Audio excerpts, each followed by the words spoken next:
My name is Darcy. I live in a house with my husband, Carlos, and our daughter, Nikki. Carlos and I met in college and became close friends. I studied design, and he studied law. We both joined the same club. After college, I got a job at a design firm, which I really enjoyed.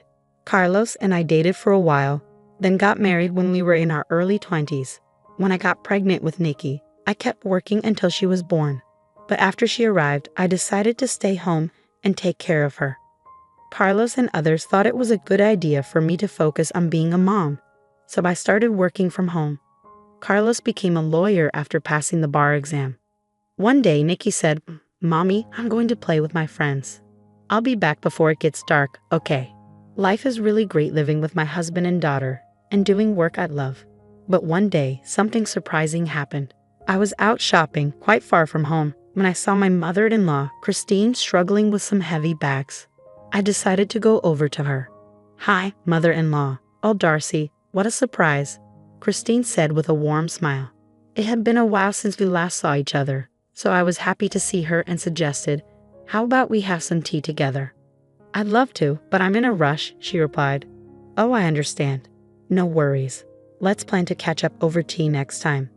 But let me help you with these bags at least. They look really heavy," I offered. After a bit of convincing, I managed to load her bags into the back seat of my car. They were quite heavy, and carrying 2 of them would have been a challenge. "Thank you and sorry," Christine said with a smile. It made me feel better that being a bit assertive was okay. Plus, there was something I wanted to talk to her about. As we drove to her home, we chatted about various things. Since it takes about 3 hours and 30 minutes to get to our in-laws' place, we can't visit often. But we always make sure to visit for New Year celebrations, so I know the way well. "Wasn't it hard for you to carry all of this by yourself?" I asked, finally bringing up something that had been on my mind. During the drive, I noticed that one of the bags my mother-in-law was carrying had groceries, while the other had daily essentials and cosmetic items that seemed more suited for a younger person rather than her usual style. "Well, they're just things I needed. I ended up getting quite a bit," she said, looking a bit down. I didn't push for more information and continued driving us to her home. "Darcy, thank you so much for your help. You've been a lifesaver. You can drop me off here. I'll manage to take them from the entrance," Christine said gratefully. "You don't have to do that," I replied.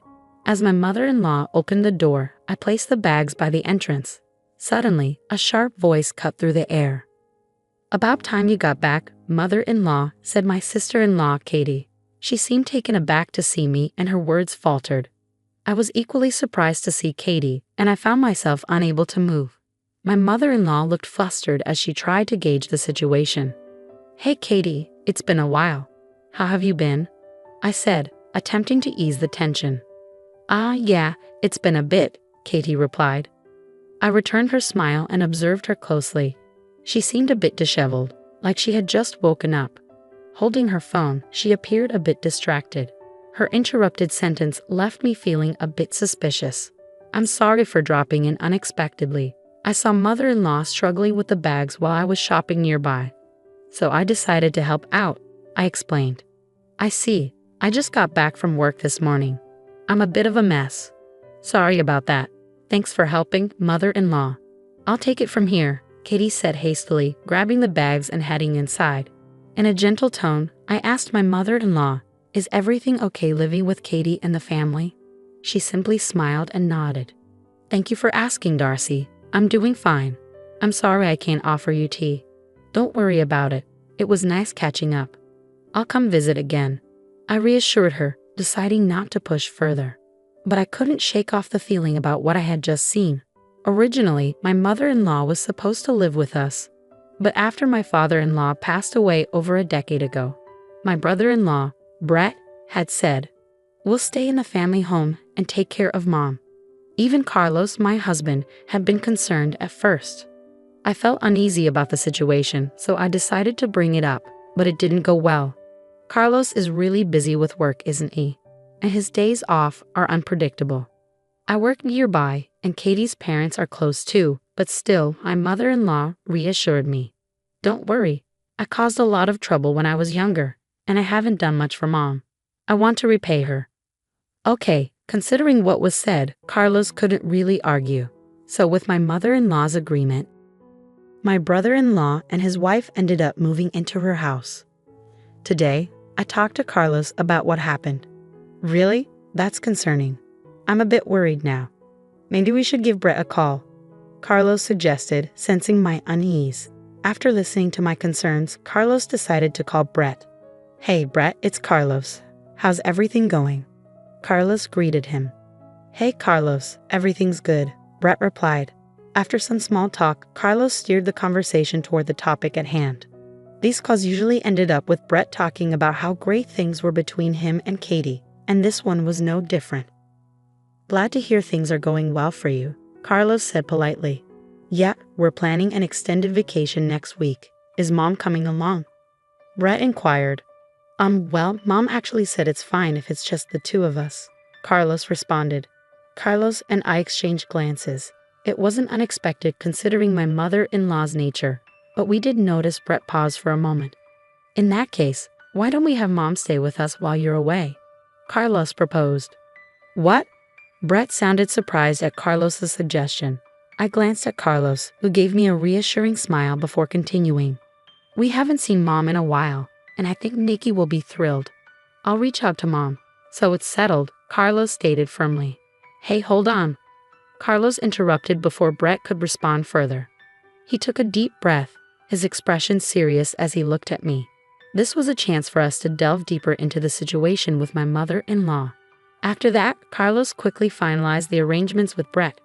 I coordinated with my mother-in-law, and she agreed to stay with us for about a week. Granny's coming today, Nikki exclaimed excitedly. Yes, it's going to be fun, I replied. Nikki adores her grandmother, so she was thrilled about her visit. A few days later, my mother-in-law arrived with only a few belongings. As soon as she stepped in, she seemed relieved and bowed her head. I'm sorry for imposing for a whole week, she said. No need to apologize. We're glad to have you here. Nikki has been looking forward to it, so please make yourself comfortable, I reassured her. And so we spent a week together with my mother-in-law. However, I couldn't shake off the unease I felt about her behavior from the very beginning. Before her arrival, I had cleaned up the home office I usually work in to make space for her. When I showed her the room, she immediately said, "Oh, you've set up such a nice room for me. I feel guilty. I'd be fine with just a corner. Don't worry about it. Please feel free to use the room. I only use it for work anyway," I insisted, but she still seemed apologetic. With the kids off school, I had planned to make lunch for the three of us when my mother-in-law surprised me by saying, "Let me cook. Can I use the fridge?" Despite my insistence that she should relax, she kept insisting on doing household chores. Eventually, I managed to convince her to unwind in the living room while Nikki kept her company. Throughout the day, she would make comments like, "Oh, don't trouble yourself with snacks for me. I'm not worth it," or "I'm fine with whatever leftovers there are. Cold food is enough for me," as if she was an outsider rather than family. It was hard to see her belittling herself like this when she used to be much more lively. When Carlos came home and saw my mother-in-law chatting with Nikki, I filled him in on her behavior. "I understand. Thanks for telling me. I wish she would see her own worth more. Let's keep an eye on her. It's only the first day, right?" As it got late and we were getting ready for bed, my mother-in-law surprised us again by saying, "I guess I'll use this spot for a bit," referring to the basement floor as a place to sleep. "Mom?" Carlos was speechless. I calmly said, "Mother-in-law, please consider this your room until you leave. Use a blanket so you stay warm." "But won't that be a bother?" she asked. "Absolutely not. We want you to feel comfortable and enjoy your time here," I said earnestly, looking her straight in the eye. Her behavior hinted at the kind of life she'd been living with her own family. When I smiled warmly at her, my mother-in-law's eyes welled up with tears, and she finally broke down. "It's been 10 years since I've slept in such a warm place. Thank you." The revelation hit me hard, and Carlos's voice dropped several notches, filled with disbelief. "Mom, tell us the truth. Are things okay with Brett and the others? How's life really been?" My mother-in-law let out a nervous chuckle before answering. "Well, okay might be pushing it, but I have to manage, right? I mean, if they kicked me out, I wouldn't know what to do at my age." Slowly, she started to open up about the harsh reality of her life. It was far worse than we had imagined. She was doing all the housework in that house, Whenever Katie wasn't happy, she'd get yelled at. All the shopping duties fell on my mother-in-law's shoulders. She was even covering most of the living expenses. It became clear that her son-in-law and his wife had ulterior motives when they suggested living together, mainly to exploit my mother-in-law's finances.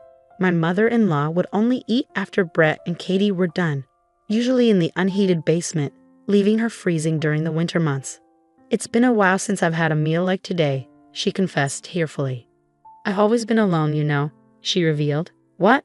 Are you serious?" I was shocked by her revelation. It turned out that my mother-in-law wanted to sleep in the basement because it had become the norm for her in her previous home. Carlos and I were speechless. Initially, when Brett and Katie moved in, they were kind to her. At first, my mother-in-law was happy and thought it was a good idea to live with them. However, as the years passed, their behavior changed drastically. In the beginning, Katie used to cook and Brett would help with other chores. "I'm so tired, Brett. You work so hard. Let me take care of things today. You should rest," Katie would say. "Really? Thanks, Mom," Brett would reply. That was probably the beginning.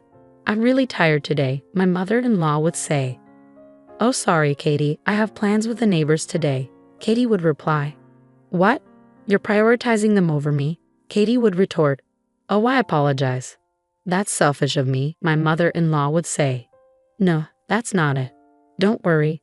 I'll prepare dinner when I get back," Katie would assure her.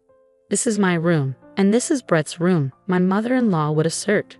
Gradually, Brett and Katie started to manipulate and exploit my mother-in-law more and more. Eventually, she found herself shouldering almost all of the household chores and contributing financially as well. At first, my mother-in-law used what used to be my father-in-law's study as her room. It was a well-equipped space with a bed and other furnishings, and she was happy to have such a cherished space as her own. However, even the study wasn't safe from Katie's interference. One day, Katie suggested, "Let's renovate this old study." "Hold on, Katie, this was my husband's beloved study.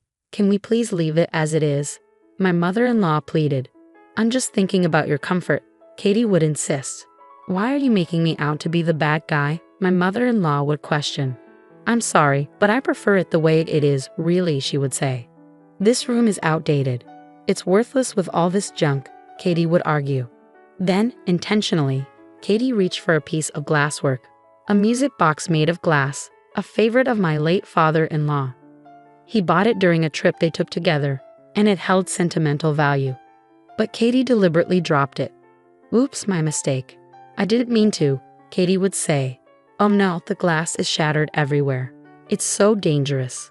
What a shame to keep this room the same, especially with all this junk. Please don't touch anything else," my mother-in-law would plead. "Who do you think you're talking to? Fine, I'll leave the study alone. But from now on, you handle everything in the house. And with all this junk, it's too risky for you to sleep here. You should sleep in the basement." "Any objections?" Katie would demand.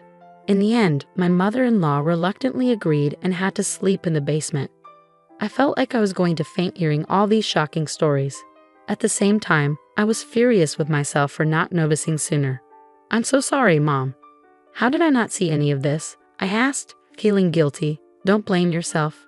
I was hiding it too. Isn't it awful?" My mother-in-law replied sadly. "The reason we never noticed was also because of a scheme by my brother-in-law and his wife. They only gave my mother-in-law a room when relatives visited, but it was empty, no bed, no furniture. And if she dared to speak up, they threatened to destroy her study. They only acted nice when other people were around. We didn't see what was happening because of that. If my mother-in-law and I hadn't bumped into each other that day, this might have continued even longer." The thought sent chills down my spine. "I always wanted to talk to you about this, but that study and that house are full of memories with my husband," my mother-in-law said tearfully. Tears streamed down her face, and I couldn't hold back my own. Our dear mother-in-law had endured this for over a decade. I couldn't even imagine how hard it must have been for her. How could her own family do this? They're heartless, I exclaimed, pulling her into a tight hug. "Darcy, I need to step out for a moment," my mother-in-law said, her voice trembling with emotion. After we cried together, Carlos gently rubbed my back and spoke softly. "Don't worry, Darcy and Mom. I'll take care of this. Please look after Mom, Darcy. I nodded silently. Got it. Leave Mom to me, Carlos. I hugged our worried mother-in-law again, soothing her with gentle strokes on her back. Then I turned to Carlos and said firmly, "Go teach those awful people a lesson." Absolutely, Carlos chuckled and nodded, then left the house. Later he called to say he wouldn't be back until tomorrow evening. I shared the news with my mother-in-law, and we all drank warm milk, trying to lift the mood with some good stories. Nikki, who had heard the commotion, looked concerned and joined us. I wanted to replace at least some of the bad memories. Usually, I'd remind Nikki not to stay up late, but since tomorrow was a day off, the three of us enjoyed chatting until we were content. All right, that's enough for today, mother-in-law. How about joining us for some shopping tomorrow?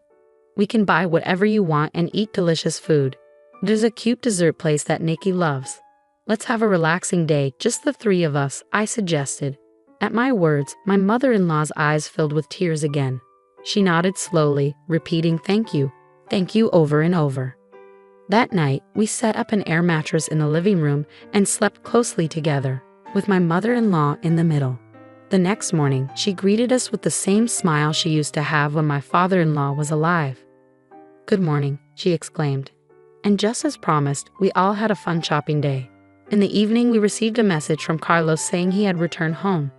So we headed back as well. Before going inside, I had one more thing to say to my mother-in-law. Mother-in-law, we're on your side.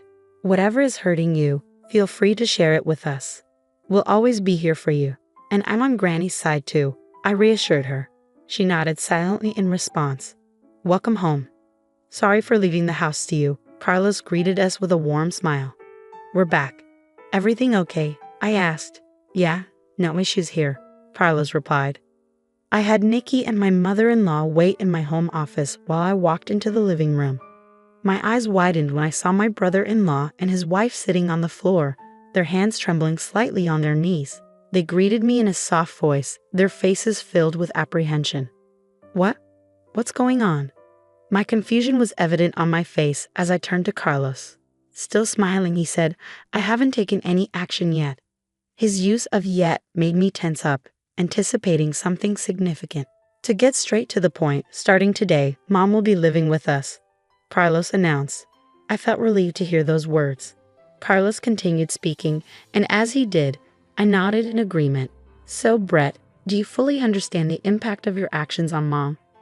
And you too, Katie, do you realize what you've put someone else's mother through in her own home?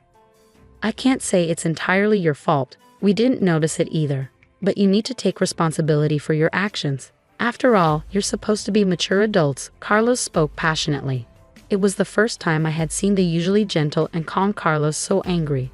I usually prefer not to bring work matters into our home. But this time, I'm speaking as Miss Christine's attorney, not just as family, Carlos continued. His tone was firm but controlled. My brother-in-law and his wife responded meekly, yes.